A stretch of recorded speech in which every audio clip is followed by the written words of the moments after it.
Hello, my name is Wendy Wu, and today I want to focus on talking about watercolor techniques so that way it will apply to all the watercolor painting. And here I am to start with the very basic one. First one, a flat wash. A flat wash is basically just a flat wash of one color, even all the way. And the key is just to have it even painting and no different values. Okay, so that's the very basic called flat wash. The second one is going to be a little bit more involved with braided wash, which in watercolor we use a lot of braided wash. So I'm going to show you with blue so that way you could see it. You're going to start with your darkest color, and then you're gonna dip your brush in the water to kind of dilute the paint in your brush. Do not add any more paint, and see now it's just water. You just bring it down, and then the last part you just rinse your brush so there's no paint in it, just water, and you just bring it down. Now the key is to do this when the paint is wet, so you create a dark to light gradation. Now, here's the thing. Sometimes it's just not one color graded wash. You want to have a two colors graded wash. Then you could start with one color, and then you could add the other color, which in this case I'm going to use yellow to show a little bit more contrast. And then you could start with the other direction that's opposite, and then blend it. Again, the key is if the paint is wet, you blend. If the paint dries, it will not blend in watercolor. Okay, so far we already know about the flat wash. We already know the one color graded wash. Here's a two colors graded wash, and this is also two colors graded wash. And next I'm going to show you this thing called running. Running is basically you paint.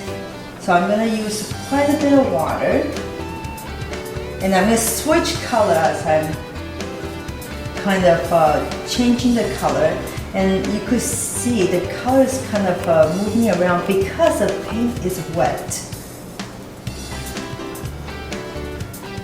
I'm going to add different colors, and I'm going to use a little bit more water.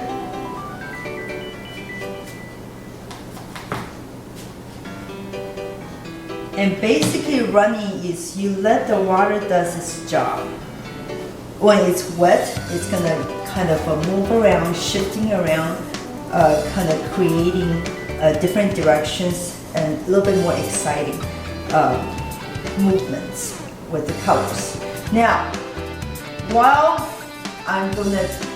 the paint is still wet, I'm gonna show you the next one is to use the saran wrap. Okay, so we're going to take some saran wrap, and you kind of wrinkle it a little bit, and then you just, let me pull it up. You just place it right on top of the wet paint. Here's the key. The wet paint is a must for this texture to show up. That's number one. Number two, it seems to work better with a darker color than the lighter color. Now I'm going to show you a painting right here. You zoom in on this painting. And you see the texture in the background? That is done with the texture of the saran wrap. Okay, the next one I'm going to show you is the salt. And I'm just going to go ahead and paint some colors. Again, the key is to have it wet. The paint being wet when you sprinkle the salt. The salt formation is really beautiful. I really like it how it come out. Here's some red, and I'm going to add some different colors. Okay, because the different colors will have sort of a different effect with the salt. Now I'm going to just add some water. So here I'm going to start with a little bit running. Okay. Now you could tell the paint is still wet, and now I'm going to sprinkle some salt. And then it would take about a good like 3 hours maybe for it to be completely dry. Don't touch the salt, don't fidget with it, let the salt does its job. Now here's some dry salt technique result. As you could tell, the different colors has a different effect. And sometimes if you use different types of salt, and then the texture might be a little bit different. And sometimes you might wonder, how do I use salt in a piece of artwork? So I did one just to show you. Okay, you could tell the background of this painting is done with the salt technique. Now I'm going to show you one more technique, and it's with rubbing alcohol. Again, same thing, you create one of those running technique with, and some people like to use wet on wet, and basically wet on wet is you paint the paper with nothing but water. So say wet on wet technique, you paint water, and then you just kind of put colors and let water does its job. That's called wet on wet. But for me, sometimes I just go directly with the paint and just add a lot of water quickly, and that seems to have similar effect with wet on wet. All right, so right now I just painted a very, very wet painting, and I'm gonna let it run a little bit. Whoops. If it's too much, then sometimes I just let it drip down. All right.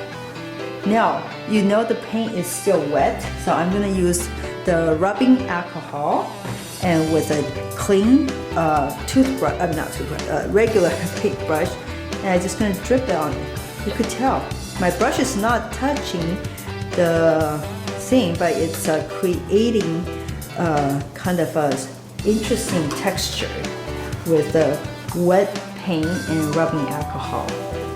Now I want to show you this to explain all the techniques and how to use it in the painting. This is a lesson we did previously called How to Create Textures in Watercolor. As you could tell the background here, that's created with the rubbing alcohol technique, and down below the background here, that's created with the salt technique. And also we did another basic art lesson of how to paint apples in watercolor. So the background here, that's a one color Braid Wash, and again those are two colors Braid Wash, and this is just a gradation. So this is a very basic lesson. And show you one more. And remember earlier we did the saran wrap technique, and you see those rocks? Those are done with the saran wrap technique. And the background here is just a Braid Wash. So when you learn all different watercolor techniques, then you could combine in your paintings and make it a little bit more exciting. Well, thank you so much.